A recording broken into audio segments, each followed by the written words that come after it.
It's your show now, so what's it gonna be? 'Cause people will tune in. How many train wrecks do we need to see before we lose touch? Oh, and we thought this was low. Well, it's bad, getting worse. So where'd all the good people go? I've been changing channels, I don't see them on the TV shows. And where'd all the good people go? We got heaps and heaps of what we saw. They got this and that with a rattle attack testing. 1, 2, man, what you gonna do? Bad news, misused, got too much to lose. Give me some truth now, whose side are we on? I'm Carol Jo Morgan. I am a co-founder of the I.D.E.A store, and currently I serve as its environmental specialist. But I've also done about every job there is. Oh, I.D.E.A stands for, it's the tagline of the Champaign-Urbana Schools Foundation. It stands for Invest, Develop, Elevate, Achieve. And those are the goals of the Schools Foundation. The store has been open for 6.5 years, and the store actually grew up in my basement and garage. So I've known the store from the idea in my mind in 2007 to 2017, here and now, so I guess you'd say 10 years. I have both a bachelor's and master's degree in social work from the U.of.I. So obviously I have an interest in people, and I also was the owner of a bead store that I went to, that's the idea I went to when I burned out as a social worker, and I did that for a lot of years. I was the bead lady. And on bad days, my staff members called me the Beast Lady. They said I wasn't that very often. So. No, I can't imagine that you were. So I went back to graduate school in 1999 with the intention of studying environmental sciences, but not in the traditional way. I really wanted to ultimately, with my degree, do something that was a tangible way for people to become more eco-friendly. And the store is that, and I decided on that concept based on other creative reuse stores around the United States that I discovered after graduation and after teaching, and there it was. We are here to help the community reduce, reuse, and recycle. We're also here to provide funding for the Champaign-Urbana Schools Foundation, and we want to support the creative arts in general, but from the creative reuse perspective. So I guess I work in the alley a lot, and the receiving alley is where people bring their donations.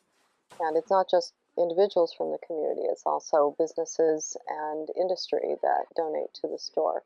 So I greet people, thank them for thinking of us, look at what they would like to give to us, and educate them about what we can't take, happily accept what we do take, and then I rough sort things from the boxes and bags that they bring those donations in to the organized bin system that we have in the receiving alley. And then from there it goes to volunteers who do fine sorting. So they break down each individual box of things that I've already sorted roughly, and they fine sort them and get out anything we can't sell or prepare things that we can.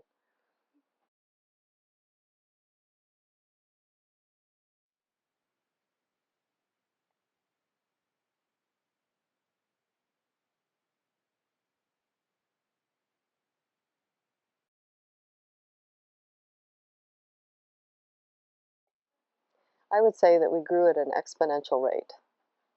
And fortunately, volunteers came with the stuff, not with the total ability to keep up, but, that was always a worry and a challenge that kept me up nights. Was, how in the world are we ever going to get this thing, through its big growing pains?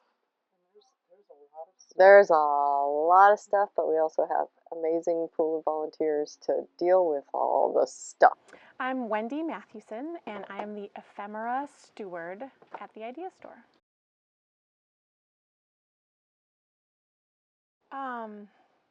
So you can feel good about buying things at the I.D.E.A store because you know that not only are you getting sort of amazing, unique things you can't get anywhere else, but you're also contributing to their ecology mission of keeping things out of landfills and reusing things that other people have cared for and can no longer use. It's also cheap, right? We love that as consumers.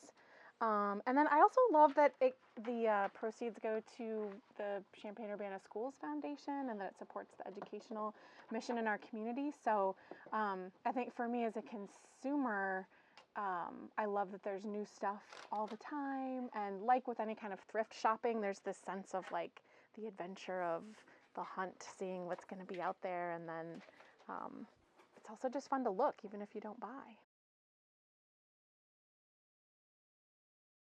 I volunteer 2 hours a week on Saturday afternoons. I think about 3 years. Yeah, I think 2 or 3 years. Yeah. Oh yeah? Good. Good. Make it count. Okay. Yes.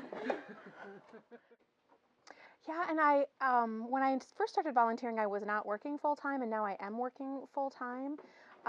And it's a little harder to fit it in my schedule now, but I keep doing it because I love sorting through all of this weird and interesting stuff. I mean, I could just do this for hours. So ephemera, that means something that is ephemeral, that was meant to have evaporated out of our world, and yet it didn't. And it's for some reason these things have stuck around past what we might have thought should have been their lifetime. One of the things I've been working on lately is making these packets like this one, and I even just love putting all these things together and seeing how they look together. There's something almost meditative about just going through the stuff and putting it in its place, and it's a little break from maybe some of the other things you have to use your brain for all week. Yeah. Also, look at these great people I get to see. I know. Look at all those shoulder. There's a bin of shoulder pads. Shoulder pads. Where else do you get to just Nowhere. see someone unload a bin of shoulder pads? We get the wackiest things in at the I.D.E.A store. Oh no, what is it? Is it a jockstrap? It's from Underpants. Underpants. I think one of my fondest finds now, opening a gift box, a jewelry box, and expecting to see a piece of jewelry, which was in there, beautiful brooch, and in this baggie, all neatly arranged, was a desiccated tarantula. I happen to love spiders, so I was just thrilled that somebody had given us this dead tarantula. We get some really unusual things.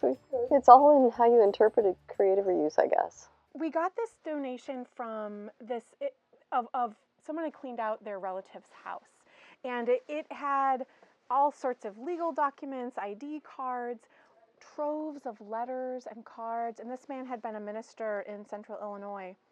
And then there was also a box of manuscripts that his sister had written in the 30s, along with some letters where she had submitted them for publication, and she had kept the letters of rejection. And there was this very witty exchange between her and the publisher when they wouldn't publish her stuff. And it was the Depression, and she's trying to write Christian children's literature, and I mean, I don't know, just the pathos of it, but also like the witty letter writing. Oh, it was just great to run across that and find it, and yeah. So it's not strange, but I was so, I don't know, like moved by it, and kind of felt this strange connection to this family that all I've done is like sort through their old stuff. I don't know them, but you just feel like you get this window into another time and another person's life. Yeah, I'd have to say letting go and just letting it evolve the way it's intended to evolve. It's done things that I never expected it would. Decisions have been made that I never expected would be made. So, I have a vision in my head of what the store was intended to be, and it's still pretty much that. I've tried everything. Well, that's a big question.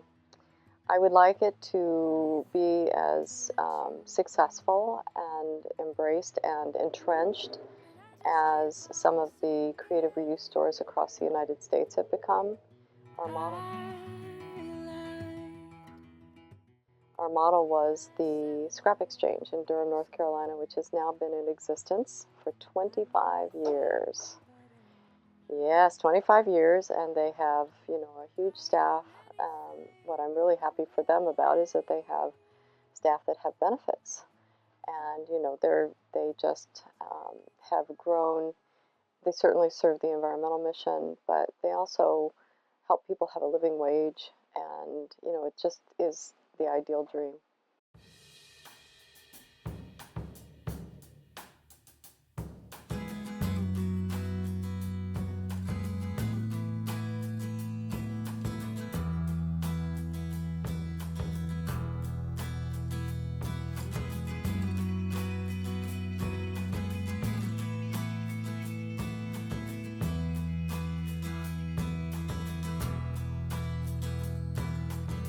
Jumps in a week, I bet you think that's pretty clever, don't you, boy? Flying on your motorcycle, watching all the ground beneath you drop. You kill yourself for recognition, kill yourself to never ever stop. Another mirror, you're turning into something you are not. Don't leave me high, don't leave me dry,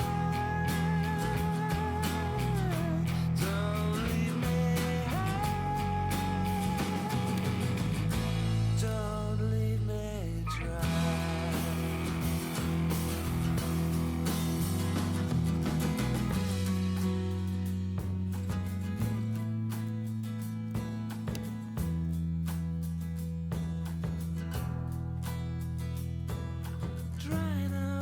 Conversation, you'll be the one who cannot talk.